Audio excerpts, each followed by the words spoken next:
Walang kuryente pero kinakailangang mag-welding. Ito na po ang kailangan po ninyo, ang welding generator.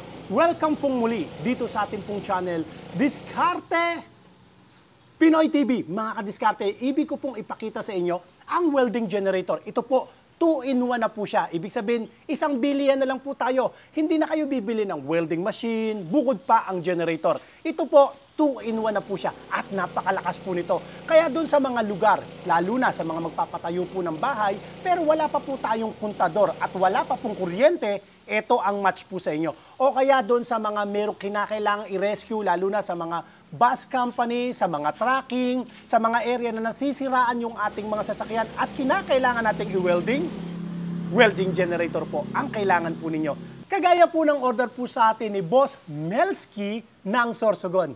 Pakita ko po sa inyo. Try natin. Start natin. Choke. On. Balik nyo lang po yung choke. Try natin.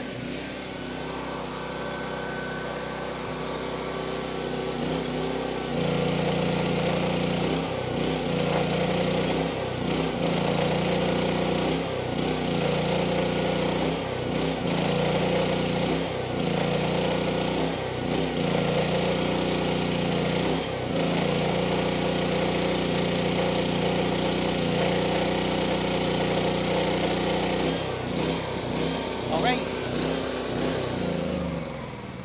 Sa lahat po ng mga interesado, ang presyo lang po niya na 26,500. 2-in-1 na po siya.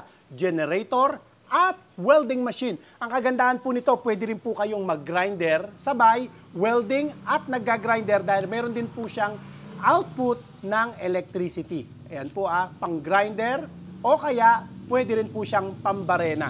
26,500. Hindi uso rito ang PM send or check your inbox o kaya ay PM is the key. Gusto ko po maging transparent po sa inyo, maging tapat po sa inyo pagdating po sa presyuhan ng mga generator na welding or welding generator. Pakishare nyo naman po ang ating video sa mga kakilala o mga kamag-anak po ninyo na sa tingin nyo po kailangan ang ganitong machine. Ingatan nawa po kayo ng Panginoon. God bless po. Salamat po, Boss Melski ng Sorsogon.